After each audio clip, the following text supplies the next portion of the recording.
la liberté. D'un côté, on vit la francophonie dans un contexte minoritaire. De l'autre, dans un contexte majoritaire.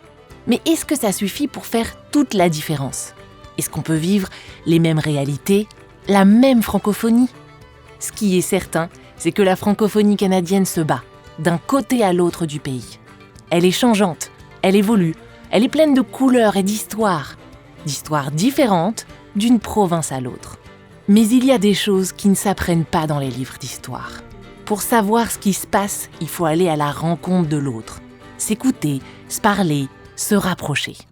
La liberté et les coops de l'information se sont alliés pour créer le balado On se rapproche, dans lequel des Québécoises et Québécois qui ont choisi le Manitoba pour y vivre rencontrent des Manitobaines et Manitobains qui ont choisi le Québec. Parce que quoi de mieux pour connaître nos réalités francophones que de laisser parler celles et ceux qui les vivent. Dans ce premier épisode de On se rapproche, Ariane rencontre Loïc. La première est fière franco-manitobaine. C'est important. Ça fait partie d'elle, de son identité, de comment elle a grandi.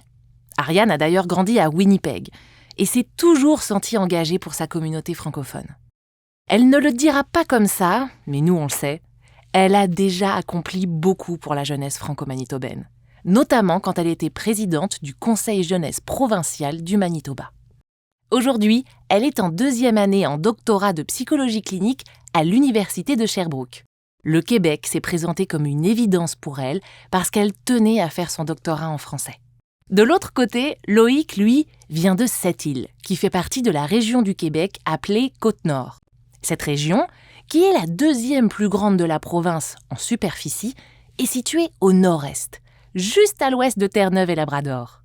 Au sud, il y a un grand littoral, au bord du fleuve et du golfe Saint-Laurent. D'ailleurs, l'eau, c'est quelque chose qui manque beaucoup à Loïc. Mais pas autant que sa nation. Il est inou et bispirituel. Mais le coût de la vie plus abordable et un meilleur accès à des soins de santé l'ont convaincu de quitter son Québec natal pour le Manitoba il y a 2 ans. Aujourd'hui, il est coordonnateur des expériences muséales au musée de Saint-Boniface, en plein cœur de la francophonie manitobaine. Pour commencer leur discussion, et parce qu'ils viennent de provinces différentes, Ariane essaie de décrire à Loïc le genre de francophonie dans laquelle elle a grandi. Est-ce que tu aimes ça, Sherbrooke? Ouais, j'aime vraiment ça. Comme c'est une petite ville, puis comme différente de Winnipeg dans le sens où la francophonie est vraiment différente parce que elle est partout, elle est tellement intégrée, tu sais, c'est pas du tout la même expérience que quand j'étais à Winnipeg. La francophonie, elle était tu sais, on en parlait ouvertement du fait français. Tu sais, c'était un sujet d'actualité quasiment, du moins dans les milieux dans lesquels je me tenais. Alors qu'ici, c'est d'actualité dans le sens où on en parle, le fait français, on en parle un peu dans les médias. Puis j'ai comme l'impression, mais c'est pas un sujet, mettons, de discussion, du moins dans mes cercles. Puis ça fait très différent parce que c'est comme une partie de moi qui était quand même sollicitée beaucoup à Winnipeg, qui était mobilisée, tu sais, comme un peu ce côté défenseuse de la langue, puis de la culture, puis du fait français, puis alors qu'ici, cette partie de moi, elle est pas du tout sollicitée. Puis il y a juste des petits moments. J'ai comme une amie en particulier qui est vraiment amatrice de culture, puis elle consomme beaucoup de culture francophone. Puis c'est comme avec elle que je suis comme capable de genre ressortir ce côté de moi, tu sais, qui est vraiment comme quasiment un surattachement à la culture parce que j'ai grandi dans un milieu où sa précarité était vraiment mise de l'avant, donc c'était comme on était vraiment encouragés à surconsommer, tu sais, de la culture francophone. Puis c'est avec cette amie-là que comme je retrouve ce petit côté de moi, puis ça me fait du bien, tu sais, c'est comme je me sens un peu, c'est comme je retrouve un peu une partie de moi que j'avais laissée à Winnipeg. ou du moins qui étaient plus mobilisés à Winnipeg. Peut-être qu'au Manitoba, on ne parle pas français à tous les jours. Et encore, c'est possible, vous allez le voir dans un prochain épisode avec Amélie. Mais ici, on se bat à tous les jours pour garder notre français. Et la culture, comme Ariane le mentionne, ça fait partie de ce combat. Dans le balado de la liberté Autre regard, sur la diversité linguistique, on en parlait justement de cette culture comme une part importante de l'identité franco-manitobaine. Parce que tous les moyens sont bons pour faire vivre notre langue. Improvisation, théâtre, littérature, sport, rassemblement jeunesse. Bien que sa langue maternelle soit le français aussi, Loïc n'a pas la même perspective sur la francophonie. Non seulement il a grandi au Québec, là où le français est majoritaire, mais il est aussi autochtone, de la Première Nation Innu. Le peuple Innu compte environ 18 000 personnes, parmi 11 communautés qui habitent le Labrador et le nord-est du Québec. Alors, évidemment, les réalités dans lesquelles il a grandi teintent son identité et son rapport à la langue. Comment ça se fait que tu t'es retrouvé au musée? Qu'est-ce qui t'a amené, dans le fond, à Winnipeg? Ben, c'est moins cher vivre ici. À comparer du Québec, mais surtout sa Côte-Nord. Le loyer, c'est environ le même prix, mais au moins, je suis pas dans le milieu de nulle part. Um, parce que, ouais, comme tu parles de Sherbrooke, c'est une petite ville, mais tu sais, t'es pas loin de Montréal pareil, même Granby. Donc, tu as plus accès à des villes, mais tu sais, comme Sept-Îles, c'est à 12 heures de Montréal ou à 10 heures de Québec, donc c'est comme un peu isolé. Il y a aussi pas vraiment d'accès aux services de santé que j'avais vraiment besoin. Donc, ça, c'est une autre raison pourquoi je suis venue ici. Puis moi, je suis francophone, mais je suis aussi Innu. Donc, j'ai vraiment une relation différente avec la francophonie, je dirais. Je vois ton point de vue, par exemple, que au Québec, c'est tellement genre juste partout, donc tu y penses même pas, tu sais. Mais à comparer ici à Winnipeg, si tu penses pas genre à la francophonie, elle va disparaître parce que c'est tellement anglophone. Moi, j'avais l'expérience, genre, au lieu fallait que je m'immerse dans l'anglais au lieu du français pour être capable d'apprendre l'anglais. Donc, si je parlais juste anglais à l'école parce que j'étais à l'école anglaise, à Sept-Îles, il y avait, je pense au secondaire, on était 70 étudiants dans toute l'école. Une très petite école. Ce qui ressemble vraiment comme, ben, pas dans mon cas parce que j'étais à un secondaire comme à Winnipeg, mais comme beaucoup des secondaires francophones à l'extérieur de Winnipeg, puis même, tu sais, je pense au centre scolaire Léo Rémillard. Ben, c'est pas, en fait, non, c'est pas 70, c'est rendu vraiment plus que ça, mais ça ressemble pas mal à la réalité qu'on a, tu sais, des petites écoles comme ça, là, on retrouve ça chez nous aussi. Le centre scolaire Léo Rémillard, dont Ariane parle, est une des 24 écoles françaises du Manitoba, qui constitue la division scolaire franco-manitobaine. Cette division permet aujourd'hui à plus de 5500 jeunes d'aller à l'école complètement en français. Et pour que cette division scolaire française voie le jour en 1994, ça a été un long combat de la communauté franco-manitobaine, qui s'est, entre autres, basé sur l'article 23 de la Charte canadienne des droits et libertés. Quand tu sors du Québec, c'est genre l'inverse. Donc, genre, les écoles anglophones au Québec sont super comme limitées, surtout avec les lois qu'ils ont. Puis là, quand tu sors du Québec, moi, je savais pas qu'il y avait des lois similaires aux lois québécoises, mais pour les francophones, genre à Winnipeg. Ou que genre, si t'avais pas des parents qui étaient francophones, tu peux pas aller à l'école. Je sais pas trop, là. Mais, mais tu sais, comme, je sais aussi les écoles, je sais qu'il y a une école à Nunavut francophone, puis c'est pas une grosse école. Comment tu trouves ça, Winnipeg? Moi, j'aime ça.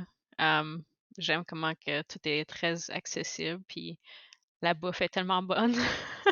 Ah ouais! Ouais, il y a tellement des bons restaurants, comme à cette île, c'est tellement limité les sortes de restaurants, même le chinois est pas trop chinois, donc c'est le fun d'être capable de manger de la vraie bonne bouffe, comme indienne ou chinoise ou vietnamienne, tu sais, toutes ces différentes sortes-là. Et puis, évidemment, Ariane et Loïc finissent par parler du Festival du Voyageur. C'est le plus grand festival d'hiver de l'Ouest canadien. Et, depuis plus de 50 ans, c'est un emblème de la culture franco-manitobaine. Tous les deux parlent par exemple des ceintures fléchées, un accessoire porté par les voyageurs d'antan, devenu aujourd'hui un symbole du festival. Et ça prend Ariane aux tripes. OK, la francophonie ici est tellement différente que le Québec, dans le fond, que comme les ceintures fléchées, je n'ai jamais vu avant que je vienne ici. Genre, c'était pas une affaire. En tout cas, c'est à Côte-Nord, là, c'est pas une affaire. Je peux pas parler pour le reste du Québec, là. La francophonie, même au Québec, elle change dépendamment de quelle région que t'es. Moi, comme pendant le festival, là, j'étais ici, puis j'étais vraiment, je vais dire, j'allais dire, j'étais full triste parce que, oui, je prends des expressions québécoises. Je t'ai entendu le dire. Est-ce que quand je le dis, ça, ok, dis-moi, est-ce que quand je le dis, ça sonne genre legit? Oui, Pour de vrai? ouais. T'as même pas un accent genre franco-manitobain comme j'entends normalement. Mais ça, c'est parce que ça, c'est mon petit mécanisme de défense. J'essaie de m'immerser. J'essaie d'être incognito. Mais par contre, moi, je me suis fait dire quand même beaucoup de fois quand j'étais ici. On a remarqué mon petit accent anglo. Ils ont perçu des petites sonorités pis des choses comme ça. Ouais, il y a juste certains mots comme au travail, il y a, il y a un mot que tous les franco-manitobains disent que je suis comme oh my god. Comme, c'est-tu comme? Non, non. Pour dire en haut, tout le monde dit en haut. Puis là, je suis comme guys, on dit pas le H. En haut. En haut. Vas-tu monter ça en haut? Je suis comme non, pas en haut, m'en va en haut. C'est des petites, comme, des petites sonorités, mais c'est beau, là, je trouve ça beau. Ah, tu sais, moi, j'attends juste retourner chez nous puis entendre des belles sonorités comme ça. Pendant le festival, moi, j'étais ici puis j'étais vraiment triste puis j'étais comme, en tout cas, triste, relativement, là. J'étais juste comme, ah, déçue. Puis là, je me suis rendu compte, hey, c'est le festival. C'est le premier festival comme full force, gros, depuis la pandémie. J'étais comme, c'est ça, c'est mon corps qui est comme, tu devrais pas être ici en ce moment. Le festival, pour moi, c'est la cabane à sucre, c'est un aspect, mais c'est tellement plus que ça. Il y a rien comme le festival au Québec. Puis, il y a rien qui va m'enlever cette expérience, tout l'attachement que je porte aussi au festival, de l'odeur des copeaux de bois par terre, là. Pour le festival, comme personne québécoise, ça m'attire pas autant. Je peux dire que je peux voir l'aspect comme la nostalgie puis tout quand ça vient pour les franco-manitobains. Pas juste comme parce que tu viens à ça toute ta vie, right? Genre depuis que t'es enfant. Je m'en ai dire Flo. Depuis que t'es Flo. Depuis que t'es un enfant. Ouais, Flo. Ça veut dire quoi, Flo? Ça veut dire enfant. En Inou? Non, en français. En français? Depuis t'es Flo. C'est une expression? Un Flo ou une floune. Une floune, c'est un enfant, mais une fille. Là. Puis ma famille m'appelle ça parce que là, je suis le plus jeune de la famille, donc tout le monde m'appelle Flo. Oh ouais? Ok, mais c'est parce que j'ai jamais entendu cette expression-là, tu comprends pas? Ouais, ben j'ai beaucoup d'expressions que quand je parle ici au travail que mes collègues ne savent pas. Oh ouais? Comme quoi? Comme quoi? Comme des bubus. Tu sais quoi des bubus? Ok, je vais essayer de deviner, ok? Ça va être ça le jeu. Les bubus, c'est des bobos. Genre, c'est comme une variation de Non. bobos, comme Non. non? Des bubus. Ok, des bubus. Ah, est-ce que c'est comme nous on dit des gugus? Non. On dit gugus aussi. Gugus, c'est comme des petites affaires, là, Mm-mm. Non, c'est pas ça. Non, Ok. c'est pas des gugus. C'est pas des gugus. Non. Des bubus. Ok, des bubus, c'est, si j'avais à deviner, vite de même, ce serait la première chose qui me vient en tête. Ben, j'ai dit, mais c'est des bubus, des biscuits. Non! Des biscuits, des bubus, c'est des cookies, Non. comme on dit en France. Non. Des cookies, des bubus.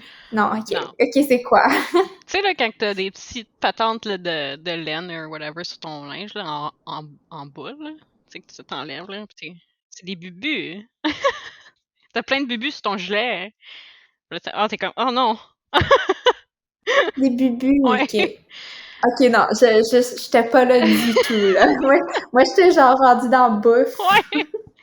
Un autre que j'ai sorti récemment que personne savait, c'était Wawaron. Wawaron. Ouais. Attends, je vais essayer de deviner. Wawaron. Ouais, je te laisse deviner. Wawaron. Un animal quelconque, genre, Oui, c'est un animal. C'est une sorte de grenouille. c'est une sorte de grenouille qui... Ah, je pensais comme Wawaron, un type j'imaginais comme un oiseau, quelque chose comme ça. Ben, les Wawarons, c'est les bullfrogs en anglais. T'sais, ils font des gros sons. Donc, t'imites le son qu'ils font, Wawaron. Ça vient d'un mot autochtone. Donc, c'est un peu Mais personne ici sait c'est quoi un Wawaron, donc fallait que... C'est un peu difficile à dire, je dois dire. Je sais comme Wawaron, c'est comme t'as genre une patate dans la bouche. Wawaron. Ouais, ben c'est comme la grenouille, right? C'est tout dans la gorge. Oh my god! Ben oui! Il y a quelque chose que quand que je parle à des franco-manitobains qui me confus tout le temps. C'est les mots pour le linge, comme les chandails et les gilets. Oh my god, je sais jamais qu'est-ce que le monde parle! Ça, je le vis aussi, comme... genre, ça, je le vis aussi, les souliers, genre. De quoi les souliers? Une fois, une fois, j'avais dit comme, ah, je mets mes souliers, tu sais, Uh-huh. à ma collègue, tu sais, puis comme finalement, je mettais des bottes ou, tu sais, j'avais mis genre des bottes d'hiver, mais t'es comme, elle s'imaginait des souliers propres, là, tu sais, avec des lacets, des tout ça. Non, c'est ça, non, moi, je mettais mes bottes d'hiver, là, mais j'avais juste envie d'utiliser le mot soulier ce jour-là.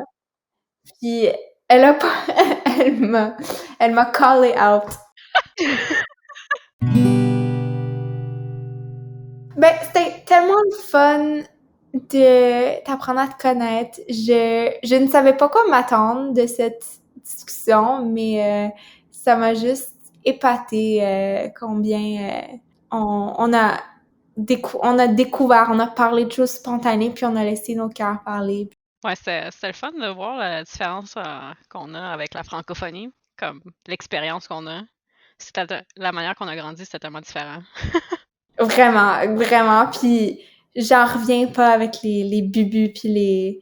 Ça va vraiment me rester, les bubus. Merci à Ariane et Loïc.